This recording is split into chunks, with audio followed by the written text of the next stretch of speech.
Yo, Ça va toi? je suis en chaleur. T'es en chaleur? Ah, c'est intimidant, c'est marrant.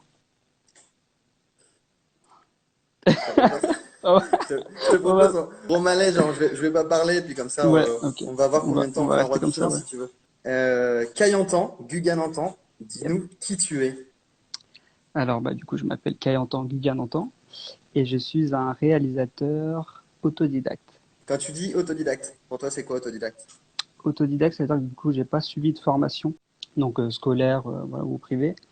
Et du coup, bah, c'est le mot autodidacte, quoi. Donc, j'ai tout appris en faisant des films, du coup. En gros, dans les grandes lignes, du coup, on va dire qu'on s'est rencontrés sur donc le 48 heures de Tours, auquel tu as participé du coup à la deuxième édition et toutes les autres qui ont suivi. Ouais. La question qui a été posée, c'est que t'as-tu apporté le 48 Hour Film Project? En vrai, je pense que 48, ça m'a quand même tout apporté. J'ai vraiment appris toutes mes bases en commençant le 48 heures parce que je crois que quand j'ai fait ma première édition, donc c'est la deuxième année que c'était à Tours, j'étais à 4-5 courts-métrages en autoproduit du coup, tout seul, avec des potes. Et du coup, en fait, on était arrivé sur le premier 48 en mode il y a aucun niveau à Tours, on va arriver, on va tout niquer, on va, tu vois, on va faire un bête de film, etc. Et je me souviens qu'on avait fait un plan, c'était l'objet imposé, c'était là une poubelle. Et du coup, on avait fait un plan où j'étais rentré dans la poubelle, et il y avait une ouverture de la poubelle, et du coup, il y avait des personnages qui rentraient dans le champ. Et on s'est dit, ah, ce plan, les gens ils vont kiffer au cinéma, ça va être au studio, ça va être stylé, les gens ils vont adorer et tout. Et là, il y a la projection, et là, on le voit, je crois, deuxième film, on voit qu'il y a ce plan-là, que quelqu'un dans un autre film fait le même plan. Et là, on le voit dans deux, trois, quatre films, on s'est dit, oh non, genre, l'atout majeur de notre film, c'était ce plan-là, tu vois.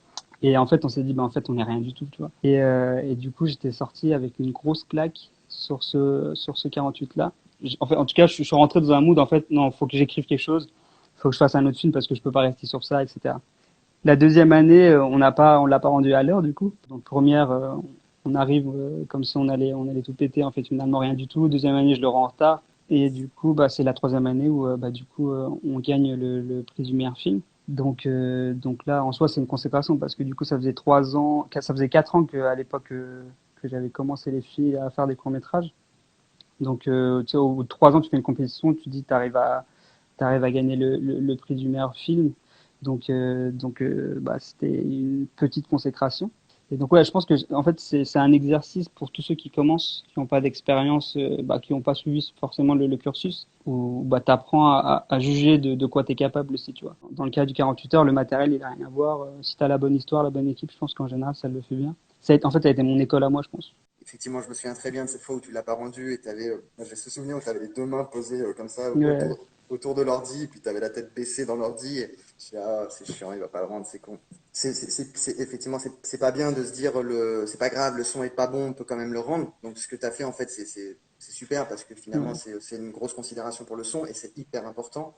Et par contre, voilà, pour ceux qui font des 48 heures, c'est, euh, c'est, euh, il faut, voilà, je pense Faut que le rendre quand même, cette ouais. année-là, tu aurais pu le rendre parce que Ouais. c'était, voilà, au moins tu aurais été dans le game, entre guillemets.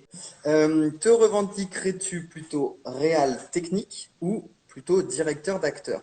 J'ai envie de dire aucun des deux, en fait.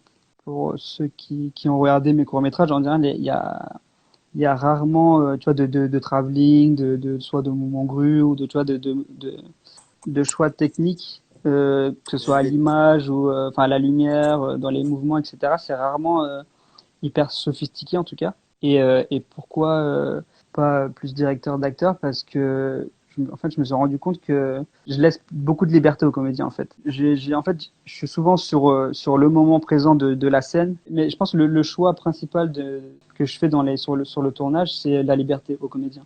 Je pense que c'est ce qui rajoute de la magie en fait à la scène. donc du coup, tu es plutôt un réalisateur fourbe. Ouais, Parce qu'en fait, là, tellement. ce que tu dis, c'est juste des techniques.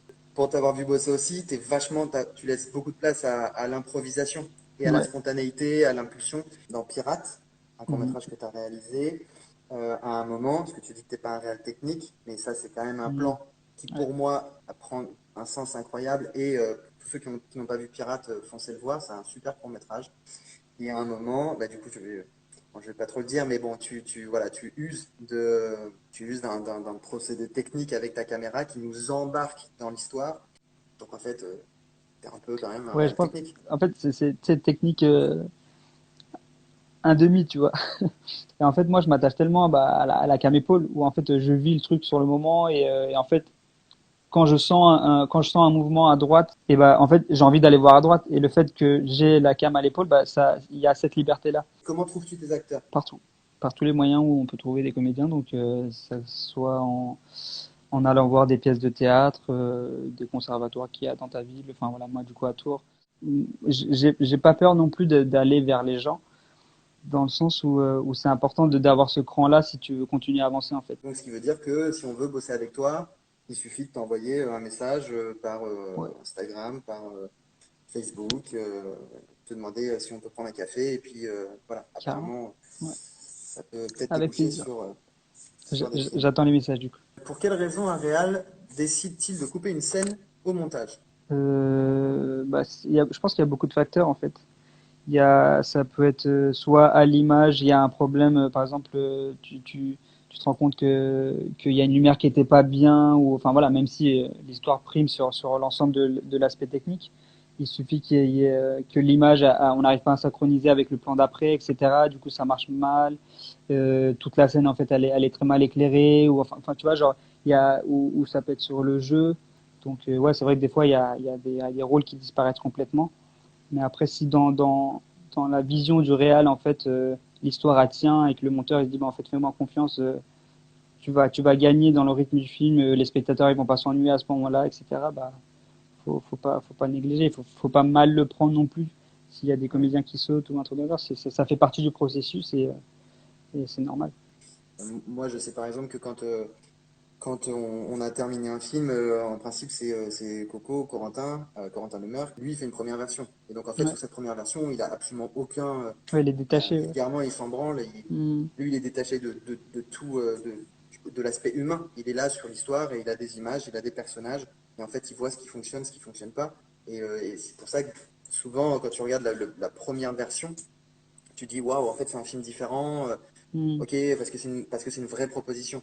Toi, t'arrives à te détacher de tes films, dans le sens où quand tu regardes justement une version d'un film, est-ce que tu arrives à avoir le recul sur le montage et dire ah là je suis touché par ce comédien là, je suis touché par cette scène parce que tu connais en soi, tu l'as tourné, tu l'as écrit le scénar du coup est-ce que au montage ou quand tu regardes la version finale, est-ce que tu es toujours touché toi par Je vais prendre l'aventure du long. En fait, le long métrage, la première version, on l'a fait en tournée-montée. C'est-à-dire que tous les soirs après le tournage, j'avais besoin de voir ce qu'on avait fait la journée. La vraie V1, où là, c'est pas du tout moi, c'est Corentin qui fait une version. Et comme ça, moi, ça me permet déjà un petit peu de prendre du recul et de me dire, ok, alors en fait, j'avais pas pensé ça comme ça. Ça, par contre, j'ai été agréablement surpris, c'est super, ça marche super bien. On commence à placer deux, trois musiques. On a un petit peu spontanément envie de mettre de la musique pour aider l'image. Alors, on aide l'image, mais on n'aide pas forcément le jeu, l'histoire, les ouais, le jeu. personnages. Et moi, ce que j'adore le plus, c'est quand en fait, tu te mets à retirer la musique, tu te retrouves qu'avec tes personnages, tu te rends compte que le rythme devient indispensable et que le jeu, tu vois très rapidement quand en fait il est juste dans le sens où il peut être très bon à un moment et moins bon à un moment, mais en Mm. tout cas, il devient juste. C'est-à-dire que tu as vraiment une linéarité où tu te dis, ok, mon personnage, je l'ai de A à Z. Et en fait, à la fin, ouais, tu vois le film et puis tu te dis, bon, a priori, c'est bon, je Ouais. pense, Mm. je pense. Et quand tu arrives à la projection du 26 janvier dernier où les lumières s'éteignent, générique de début, tu vois le truc et là, tu fais, oh, en Ouais, fait, on y est.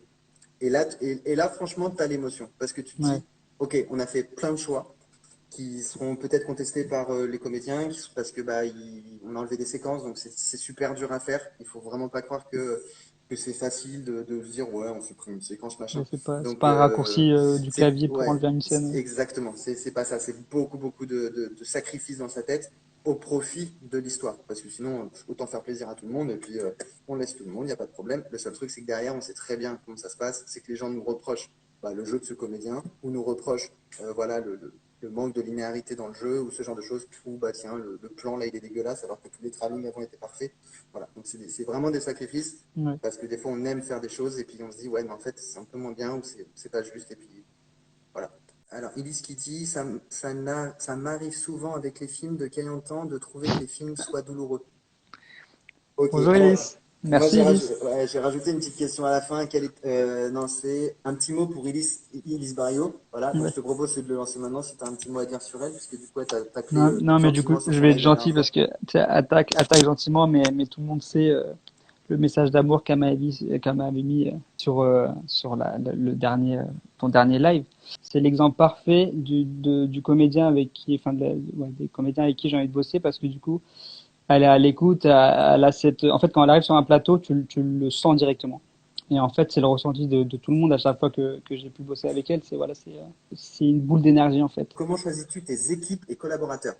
J'ai ma base solide avec laquelle j'ai travaillé depuis 6 ans. Ok. Donc il y a Brice, Joseph, Chloé aussi, il y avait Zoé.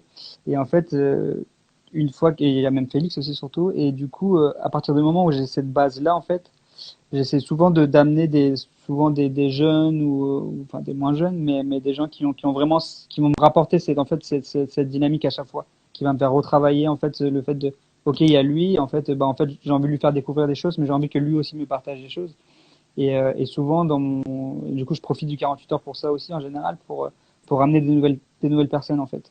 Bosser comme assistant réel, qu'est-ce que ça t'apporte? En fait, tu as le recul, parce que du coup, tu plus la pression du réal, mais tu as toujours cette expérience. Et du coup, dans le cas du projet de Syriac, c'est qu'en fait, du coup, on était assez complémentaires. En fait, on avait travaillé en amont.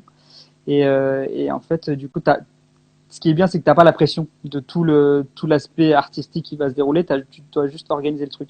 Et en fait, du coup, ça m'a permis d'avoir plus de recul sur comment le réal, du coup, doit parler avec ses comédiens, comment il doit préparer. Parce que du coup, parce que du coup, toi, tu mets la pression au réal, tu vois. Et Ouais. tu te dis, bah, ok, là, faut pas que l'assistant réel me dise ça quand moi je serai sur un plateau. Et en fait, ouais, c'est le profil, enfin le poste d'assistant réel, ouais, ça m'a permis d'avoir du recul sur le poste de réel. Ouais. Eh ben, écoute, un grand merci. Un Ouais, grand bah merci à merci. toi. C'est Voilà, passé très j'espère très que vite. ça. Bah ouais, c'est passé super vite. Merci à N'hésitez donc tous. surtout pas à suivre Cayentan sur bah, les réseaux sociaux, à lui écrire, parce que c'est comme ça qu'on provoque des rencontres. Et puis voilà, peut-être que vous serez sur son Exactement. prochain court-métrage. Merci à toi, merci d'avoir joué le jeu, et puis à très très vite. Merci à toi. Salut Salut. et merci à tout le monde. Salut.